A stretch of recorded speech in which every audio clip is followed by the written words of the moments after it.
COVID-19 is a disease, and Schlock from Sly and the Family Stallone is the cure. But first, pizza.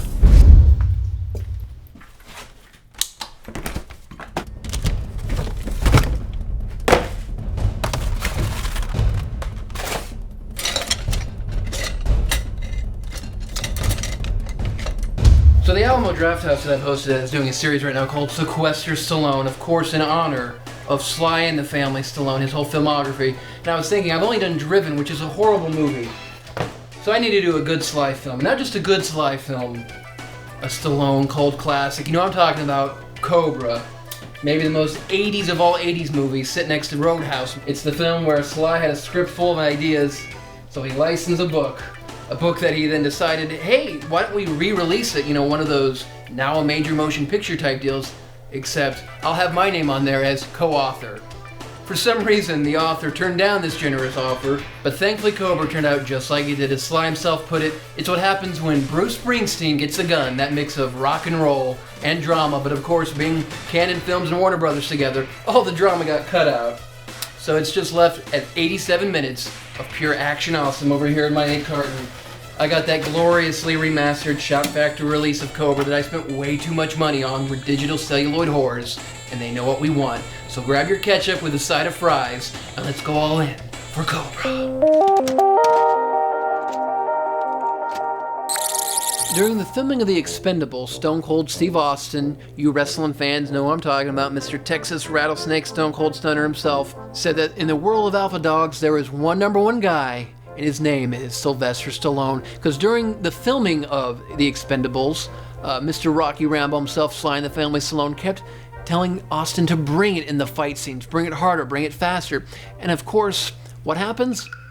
Austin broke Stallone's neck. And what did he do? He just kept on filming. Alpha dog pack leader indeed. All I can say is, make men Cobra again. It's a Stallone Cold Classic. It's mid-80s. Mr. Rocky Rambo himself is at the peak of his box office power. You know, critical power not so much. He had that with Rocky and First Blood back when legendary film critic Roger Ebert, depending on what your definition of legendary film is, but he called Sly and the Family Stallone the next Marlon Brando. Seriously, look it up. But the zeitgeist at the time was still all in on these over-the-top action and meat-packed montages, so Sly was just bringing in them bills. Rocky IV had just become one of the biggest hits in the franchise because it was 80% montage, 100% American and awesome. Rambo had just become a franchise armed with a action cliche script that our celluloid savior James Cameron's name's on, and then we're getting ready for Beverly Hills Rocky. Yes, that's right, Sly and the Family Stallone was going to be Beverly Hills Cop. So he comes aboard the project, he subsequently is rewriting the script to make it more action, less comedy,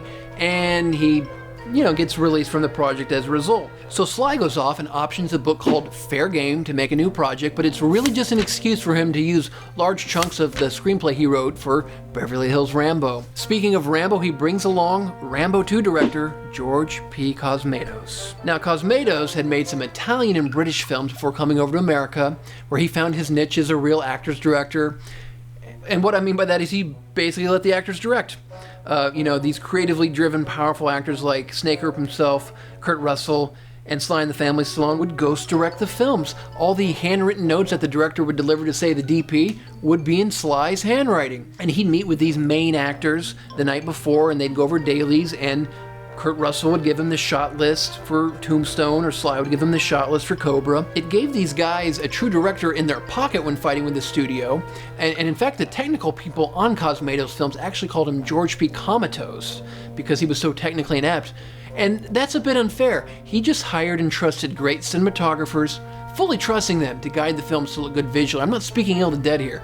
Cosmatos had a flair for violent, soaked action, and he did know when he saw a visually pleasing image. He was loud, he was abrasive, and he kept people on edge and working hard. He got the stuff done on time, on budget, which is why he worked well in these situations, why he became known as a savior of troubled projects like the great 90s Western, Tombstone. So all this adds up to the perfect storm that is Cobra. And we start off with an armed gunman taking a grocery store hostage. Well, we got Walmart brand Edward James Olmos, and he is pissed. His grocery store keeps asking him to wear a mask, so he starts shotgunning folks and taking hostages. So Sly plays Marion Cobretti, an alpha dog cop who's embarrassed by his real name, Kind of like Suge Knight, but that's a Marion for another time. Actually, Sly named Marion Cobra in homage to the Duke, John Wayne himself, whose real first name was Marion. So Cobra's the guy that you call when politically correct just doesn't work, as Cobra himself says. This is where the law ends, and I begin. I mean, how can you fault a Cobra cop who has a license plate that says Awesome 50? This is years before Cartman in the Awesome 5000. Cobra goes in, still wearing his sunnies, of course, even though most of the lights are off inside. He chugs and chucks beers as a distraction and finishes off our bad guy the only way a Cobra cop can. Because as Cobra says, crime is a disease, and I'm the cure. So he strikes him down with both a knife to the abdomen and several bullets as a chaser. Now, there's a supposed serial murder on the loose. Now, it shouldn't take Columbo to figure out that there's obviously a whole army of these guys committing all these crimes and murders, but only Cobretti can see it. Now, this all leads to Cobra simultaneously hunting down this organization while also falling in love with a witness. A witness not to a murder so much, but just to a guy kind of creepily standing on the side of the road. Now, she's played by Yvonne Drago's Johnson handler from Rocky IV, Bridget Nielsen. Now, she's not armed with a Russian accent this time, which is too bad because it would have made her sexy lines about ketchup all the better. Now, I'm not sure why Sly had such a fetish for robots in the mid-90s, but suddenly we have a full-on 80s montage featuring flash cuts of robots, some 2020-worthy footage of Los Angeles homelessness, and Drago's Johnson handlers posed in all sorts of uncomfortable positions. Now this leads to 80s Harvey Weinstein letting Drago's Johnson handler know that he thinks she can be an even bigger modeling star, but she's going to need to sleep with him. Now, I'm not thinking of me, he says, I'm thinking of your career. Like some sort of sexual harassment version of, this belt's gonna hurt me more than you. But we don't have to worry about that guy for long because he gets 80s action Me Too'd by the Night Slasher. We got the Night Slasher's big wheel tires. Now, I gotta give credit to Brian Thompson for doing a great job as our villain, the Night Slasher. He had to audition, I believe, 7 times before he was hired, but the funny thing is, despite all that, despite doing a great job, auditioning 7,000 times for Sly and the Family Stallone, he still had to buy his own ticket to see the film when it came out because he wasn't invited to the film's premiere. Now, to be fair, there's no exposition or reasoning in this film. We never find out why the Night Slasher does what he does, what his religion exactly is, where he gets all these followers, and he's got plenty of them. I mean, they have this whole cult dedicated to him. They're worshiping him in this weird way, and you can cut the homoerotic tension with the sledgehammers. They're all pounding in unison like the greatest song that Enya never recorded.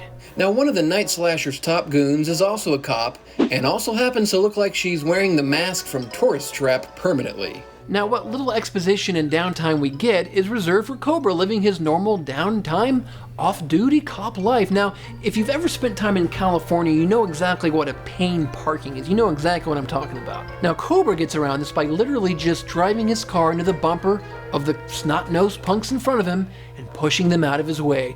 80s Eddie Guerrero tries to give Cobra some cheese, but Sly's not having it, slapping them around and telling them to clean up their act. Cobra standing there in his cool jacket and sunnies. He's a fashion cop icon if I ever saw one. He heads inside, still wearing his sunnies, of course, and he's hungry, so of course he's slicing up his pizza with a pair of scissors. Now, if that's not enough, we also find out that Cobra houses in his carton of eggs his gun cleaning supplies. It's just a normal Friday night of partying for the Cobretti. Now, Bridget, no Russian accent Nielsen, she's in a hospital treating her wounds from the parking garage attack, and Sly has to rescue her because the Night Slasher shows up. Even he has to pick up a second job in this economy. He steals a janitor costume. Now, of course, no Russian accent Bridget screams bloody murder and no one cares, but she pulls a fire alarm and the hospital hallways are flooded. Security alarm sexism at its finest. And later on, he's with Bridget, no Russian accent this time, Nielsen, his sort of murder witness, but really only witness to the Night Slasher being a weirdo. Well, her and Cobra are getting close on the run. They're staying in trash hotels, and you can cut the sexual tension with the ketchup inside of fries. That is used as a great form of seduction between these two. We also get a random in the middle of the day car chase, complete with the first time I ever personally saw Nos used on film, and it's fast and furious as Sly puts his sort of witness's life in danger by flipping the switch, and now it's him chasing the Night Slasher down. Sly's flooring in his sweet car that's about to get totaled. Later on, his superiors tell him, anything you need, Cobra. Well, can I get my car fixed, he asks. No, I'm sorry, we can't do that. Sort of like the government offering to help by not helping its people in 2020. Now, Cobra admits that he does have an attitude problem, but it's just, and I quote the Cobra nevermore, just a little one. And to be fair, Sly himself had one at this time as well. He's known to be a friendly, humble, collaborative dude these days, but this is slight at the peak of his ego, his power. One of the things the cinematographer Rick Waite said was that Stallone was complaining to him about the schedule falling behind so badly on the film. And Waite, being an old school guy who just didn't care, was like, hey, if you weren't fooling around with Yvonne Drago's Johnson handler all the time, showing off for all your bodyguards, maybe we would be on time. And Stallone did calm down a bit. And while the climax of this film is crazy, the motorcycle game comes and chases Sly and the family Stallone down, but it's a chase that was supposed to happen at night, but Sly decided there was too many gnats bothering him. So anyhow, they get chased from their hotel to a grapefruit plantation, Cobra unchained indeed. It also includes a little front-wheel drive action as Cobra chucks a goon over the hood and into the way of his truck tires. And the last act is a great drinking game. Every time the Night Stalker says, "Pig, take a swig," see which goes first, your liver or your conscience. Pig, pig, pig. In fact, during this scene, Stallone, our real director, kept telling Brian Thompson to drink more water so that we'd really see his spit on camera. But if that doesn't hook you, Cobra decides to leave the Night Slasher hanging around, literally. And while he leaves the Night Slasher on a hook, he leaves the audience fully satisfied. There's actually a 2-hour cut of this we've never seen, but what we're left with is 87 minutes of pure testosterone. We can sort of decipher our own 2-hour cut through TV edits of the film, clips from trailers and such, but we'll never really know what the epic it almost was. Cue the Sly and his babe on a motorcycle footage porn, cue the credits, and cue the Schloskers. Now, Cobra is a Schlosker shoo-in as far as I'm concerned from 1986, certainly winning for best worst one-liners like, "You're a lousy shot. I don't like lousy shots. You wasted a kid. Now I waste you." It also gets Schloskers for best use of NOS in a random car chase, "Suck it, Vin Diesel." Best use of a matchstick as a toothpick. Best excuse to wreck a supermarket. Best use of a robot wearing a fur coat. Best use of scissors to cut pizza slices. Best cult practice involving sledgehammers. Suck it, Scientology. Best way to create prime parking in Los Angeles, and of course, best way to leave your main villain hanging around. On my Winona Ryder's face is a walking emoji generator scale of Schlock cinema. Cobra's getting 5 Winonas. It's a slasher action exploitation Stallone Cold Classic if there ever was one, and it's also a Christmas movie, so it comes Shane Black approved, as well as highly recommended.